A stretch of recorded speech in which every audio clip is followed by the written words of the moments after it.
What's going on, guys, and welcome back to our Be a Pro Goalie series with Frank. And I've got a couple of quick little updates.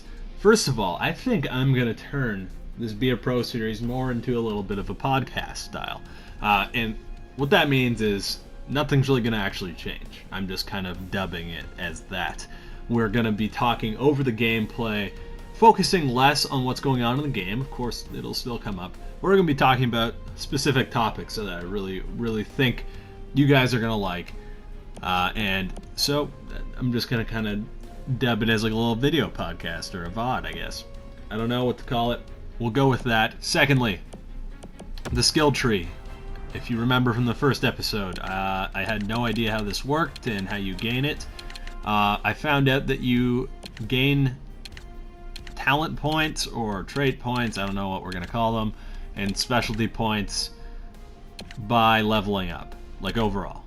Your overall goes up, apparently you earn points. I don't know, like, if I go up one overall, if that means I get 1 point or what, but I'm assuming it's based on our player growth. So we'll see if puck control hits level 5 there, if we gain a point. But let's get right into the game and right into the topic for this video. It's going to be advice for new streamers and new YouTubers. I know it's probably been very tough for most of you trying to get into the YouTube game or the streaming game, especially in NHL, where it's a game where there isn't really that much popularity. Let's be honest. It's very tough. I'm a very niche channel. I'm very lucky to have 10,000 subscribers.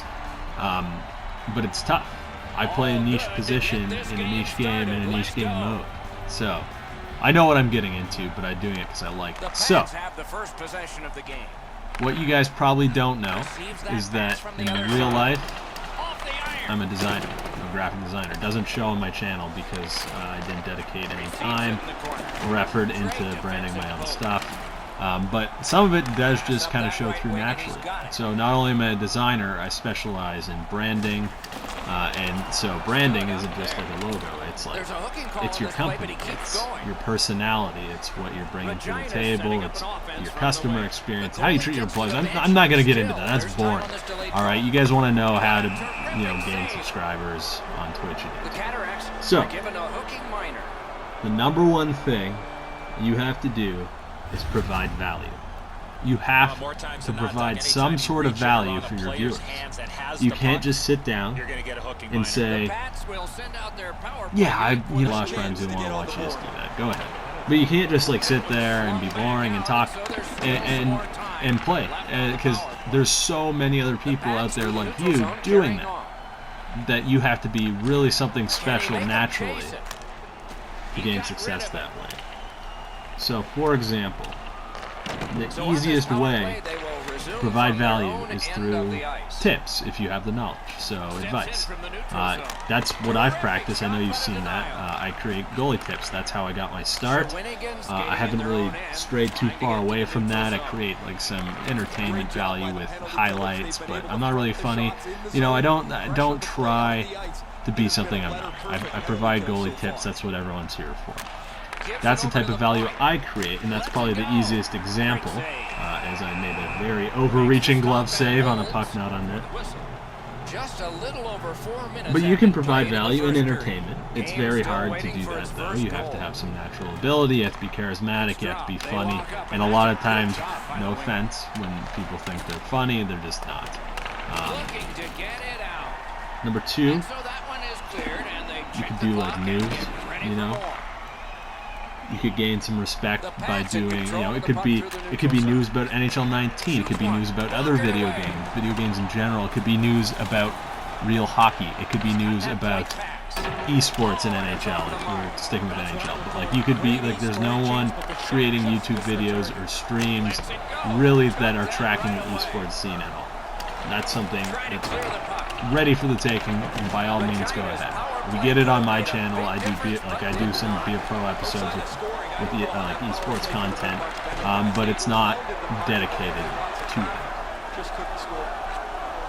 The other thing you can do, you could provide creative value. And you'll see that with our goalie pads, which are done pretty sporadically. But if you have like a creative ability, like guys like Ruck the King, who made my intro, if you have some sort of creative ability, you can create like montages, you can create like kind of cinematic NHL videos. You can do a wide variety of things. This isn't just NHL, obviously. But if you have some sort of creative ability, that's how you can have a successful stream or provide value to people that way. Like all these graphic designers on NHL, if they really wanted to grow their following and become a better, at least marketed designer, because there. But if you're trying to market yourself as a designer in the NHL community, obviously doing work for people is going to help, but creating content based on what you do is another thing. Like, I feel like I've only seen the graphic designers in this community create content, like create Twitch overlays and logos and stuff, which is fine.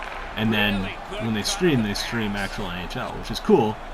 But if you're gonna be a graphic designer and you want to stick true to your branding,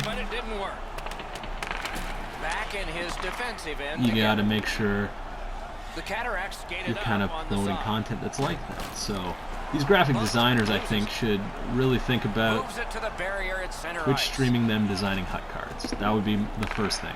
If I had any interest in being a designer in the NHL community, I would do it. But I'm so busy outside of NHL already that I just can't take on NHL community clients, and I don't think we could pay for it too. But we'll talk about that. Yeah, so like, why don't these guys like stream themselves going through creating a hut card? That would be an example of something that I'd probably tune in and watch, and people interested in graphic design and then would go in and check out, and people looking to hire them. Oh my god, I almost got short-sighted. People looking to hire them would be like, oh yeah, that's kind of cool, like I see what you're doing there, and then that's just an example. Again, this is kind of what 2BC did. 2BC provided value not only through entertainment, like his entertainment took a while to grow on people, I think. I think at first he was very... people came for the tips. He created all these tips videos, which everyone loved him for. He did a great job with those. And then he moved to entertainment, and he did a really good job at it, but it was just... it took a while for people to get used to his style of entertainment. It's very loud. He rages a lot, which I think a lot of younger people really like. It's not my cup of tea. But, sorry, my phone's going nuts. I'm getting blown up over here. He switched to entertainment, but he also did something where he did real-life hockey updates. You could be a legitimate news source for real-life hockey and just mesh it into your YouTube videos or your Twitch stream. So, there's a big trade that happens, and you want to talk about it. Well, create a video, I don't know, you could be a pro, you could do franchise, you could do literally anything. You could stream yourself playing NHL and just talk about that and people source, like if your information's accurate, people are going to show up. If you're right, they're going to show up. So, these are I'm just spitballing ideas. But you get the idea. The main point there, if you want to make it at this point on YouTube and Twitch, you have to do something special. Back when YouTube and Twitch first started out, you could just be a streamer and, stream yourself playing games. You could be good at the games and people would watch, but now you can't. You can be good at the game and there's only a certain number of people watch. If you don't provide them any value or no reason to keep them around, then they're not gonna stay around.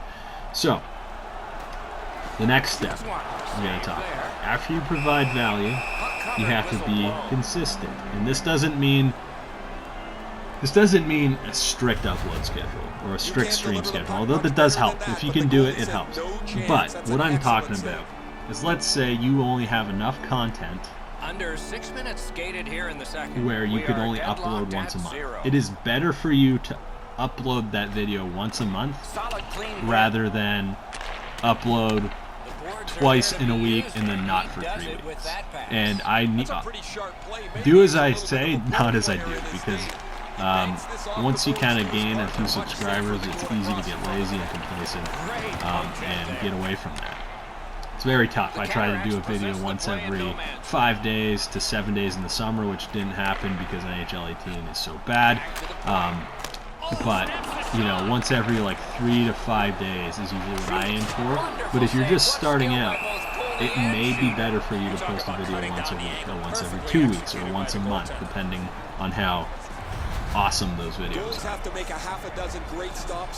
People are going to have an expectation when they subscribe to you that they're going to want to be notified when you release a video, and if they get notified 2 times in a week and then they don't get notified again for another month, they're just going to be like, well, what's going on here? And then they'll unsubscribe or, just not take any interest. So it's important that you develop some sort of consistency, and that kind of ties in with my last point. If I have another point after that, I'll kind of just be improvised. Kind of be written down. On top of being consistent, you need to know when quality beats quantity and when quantity beats quality. You have to know when it's important that the video you're releasing is extremely high quality, and that sounds terrible, I guess, because everyone wants to have the perfect content. All right, everyone wants to have perfectly crafted, amazing visuals, like a very precise, well-made video. But sometimes it's more important to just get a video out or get a stream out than it is for it to be absolutely perfect. And you have to know when those times are. If you're on a schedule and your value is... Oh man, that was a nice play. I thought I was going to read it, and I was just a little late. Nice goal by the Pats there. First goal of the season. It took 4.5 periods. Not bad. So, back to my point. If you're a tips guy, for example, and that's all you do at the start, it's better for you to release a tips video once every 2 weeks that's very high quality, because that's important. It's important information to get right. That being said, let's say you're a guy who makes like pads or something like that. And obviously people have an expectation of quality, but if you've been posting pads once a week and then all of a sudden you're like, oh my god, I don't have a video, like tomorrow's the day that I would normally post and I don't have it'd be better for you to go just create your best effort of like pads, if we're using NHL goalie examples, than it is to like sit there and be like, well, this one's not good enough, I don't know, I just don't want to post it. Sometimes it's very important to just get a video out, especially if people are expecting it. Now, again, obviously you want your videos to be high quality. There's an expectation, if you want to be successful on YouTube and Twitch, that your second best is still better than the majority. Alright? Like, when I say it's better to just get a video out, I'm talking like, I don't know, I'm trying to think of an example on it that's not fast. Like, it's still got to be good. You can't just like throw together a slideshow and expect people like that. No, that's not going to work. You got to actually sit down and use some of your skills and talents and put it into the video. It's just got to be done quickly. So, another example maybe of when quantity, or at least timeliness, is going to beat quality. So, NHL 19 is being released soon. I'm recording this incognito, you guys don't know. It's NHL 19 is going to be released soon. It probably would be important to get things like game mode information, if that's the content and value you're creating, out immediately, as soon as possible. And of course there are some unfair advantages, like content creators getting the game first and eating up all those views. It's hard, I know. That's why you have to find a way to be unique. You can't have success being a guy who's going to release NHL 19 info if you don't have the sources or the accurate info to release it in a timely fashion. And most of the content guys that are officially represented by EA, they have the leg up on it already. So you're gonna have to probably find a different way. But that was just an example. If there's like a trade like in hockey and you want to talk about, you have to get it out first You know, there's something about being first that actually helps. I know there's a guy who creates YouTube videos very similar fashion to me. All right, his name was He's changed his name so much. It was Dragon Slayer, Shawn. I'm not gonna link to his YouTube channel if you're listening. I know you like to watch our videos. No offense. I'm not gonna link it. It's just the way it is. But if you want to check him out, I'm sure you can find him based on what I told you. It's nothing personal. It's just probably not going to happen because of the style of video I make this in. I don't put a lot of editing into this. So, anyway, he released the very first NHL 19 goalie tips video before I did. And that's exactly what you have to do if you want to succeed, especially when I could have probably released a video almost, right away, right upon the beta release, but I didn't do it. But that's the way he survived, and the information in the video is still good. So that's just an example. You guys get the point. I've kind of beaten this to death, right? You gotta provide value. You gotta be consistent, and you gotta know when it's better to be first. And you gotta know when it's better that the info has to be so good and so well made. The visuals and the audio, everything has to work. You gotta know when the appropriate time to do that. So, like I said, you guys get the point. We can focus a little more on the game here. It's just like there's that one guy on YouTube. I forget his name. It's like he creates everything from scratch out in the middle of the woods. Like he built his own shingles from clay. From clay, he harvested it in his wood lot, and he cooked or whatever the process is called. Forgive me, I don't know. And he makes it in like a fire pit or a stove. I can't even remember what it's called. That he built himself out of, again, clay, and it's like something technology, not modern tag, primitive technology. I think that's what it's called. Anyway, that guy releases a video like once a month, once every 3 months, and people know that, but he's consistent with it. It also probably takes him about that long to do some of the things he's doing, but his videos are just so high quality. The content and the value he provides people is incredible. So that's, I guess, my top example. Now, if you're looking at our channel, there's things I could probably do a little better here and there. Take my own advice and we score. We tie it up. Shawinigan, second game of Memorial Cup. 13:47 left in the third. The Cataracts have tied this game again. There's actually, it's nice to see a bunch of Twitch streamers being commentators instead of actually playing the game. They take another stream, which you need permission to do for the most part, and they commentate over it, or they commentate over their own offline gameplay or their own online gameplay, and it's incredible. And honestly, like that's something that was unique. What's his name did it? I actually am kicking myself. Late Night Hockey. Jesus. Late Night Hockey did a really good job of that. He created his own world, his own characters. It was something completely unique. He did it once a week. Solid win of the draw. It was awesome. He missed the net. My favorite shot, the backhand. You guys get the point. And he holds on, and it's going to be tough. It's going to take a while to build a following. It doesn't happen overnight. My channel is an extreme example of that.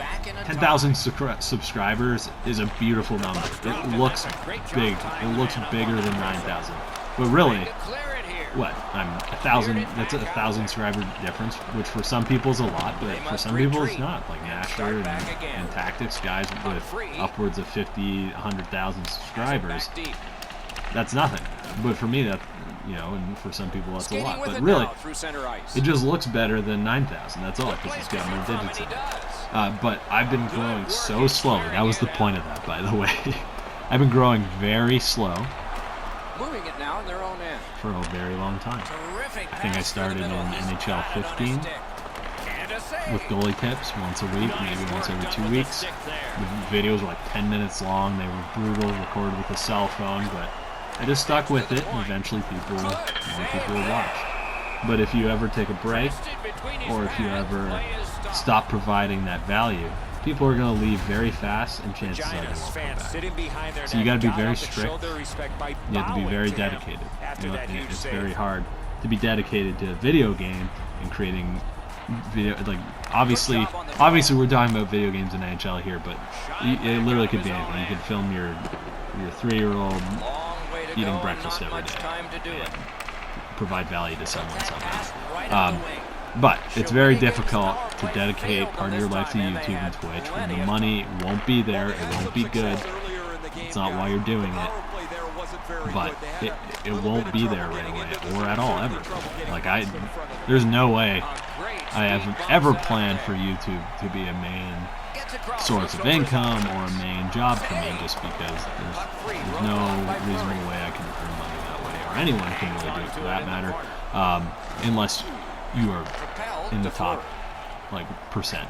Like guys like Nasher have found a way in the NHL community to do it, and he did it through real life hockey content, and it's amazing. He creates amazing value for people in the form of entertainment, interest. It's all there for him. He's charismatic. So take a look at your successful streamers, especially, you know, maybe you don't want to look at Bacon Country. You can though, because Bacon Country, I don't like the guy. I'm not gonna lie. I don't like his attitude. I used to really like his content, and now I'm just kind of over it. And the way he treats people is not what he's a grown man, and he treats people like he's a child. He treats people like they're children. Excuse me. And he still kind of has the mentality of a 17-year-old, 16-year-old kid. It's just kind of a tired act for me. But he created content through entertainment. He was a very good entertainer back in the day. And he still is, you could argue it. The fact that I'm pissed off about what he says on Twitter and the way he treats people is a form of entertainment. Is it a good one? No, it's terrible. It creates toxicity in the community, all this stuff, because he has such a big influence and such a big pull because of his following that, you know, it's not the path I would choose. He's a community leader, whether we like it or not, because of his following. You know, he said he's messaged me before. He's like, man, listen. He's like, I know you disagree with me. Maybe we should talk it out through here, because I wouldn't want my following to come after you, but it could happen if I respond publicly. And, you know, I appreciate that message, but it's kind of a shitty thing to say, you know, like, well, yeah, you can disagree with me, but my Bacon Country army is going to come after you and cut your limbs off, you know, and sweep your feet out from underneath you and ruin your channel. Like, I don't care, man, you know, just treat people with respect. You could say that was my Bacon Country rant, especially because we're going to OT here, and I'm thinking we gotta get some things to talk about, and that's something I've always wanted to talk about. I just, you know, I felt strongly about it enough that, well, I'll say it in public. What? All right, I just got absolutely dunked on with 18 seconds left in the third. That's not ideal. Anyway, look at the content creators who have found success recently. Nasher, TDI, new guys that are growing, not old guys. There's old people who've been around forever. No offense, Nuge has been around forever. He still does a good job streaming, don't get me wrong, but like Nasher's pretty new, TDI's new. Like all these guys are just up and coming and growing fast. Look at what they're doing, because they're the ones who've done it in a YouTube and Twitch climate where it's going to be very, very tough to grow. Okay? So I hope you guys appreciated that advice. Hope you didn't mind my rants. Right. We're going to go back to the main menu here and see what we got here. If we gained any points. Actually, it looks like I didn't level up. That's pretty sad. 19 goals. 19 shots, 2 goals. It's not great numbers, but you know what? 19 shots in 4-minute period, that's pretty impressive, to be honest. So let's quit this game. Let's see if we got any points. I don't think we did, because I don't think we actually leveled up. It's too bad. We really wanted to get in that experience gain in this video, but it'll be next time. So let's check it out. Player growth, did we level up? No, We are so close to leveling up. Oh my god, like it's gonna take like a week of working out or something. Skill tree, let's just see. No, we have nothing available yet. So, just as I thought, but I'm glad I got to communicate that with you guys. Oh my goodness. Hope you enjoyed the video, guys. We'll see you next time.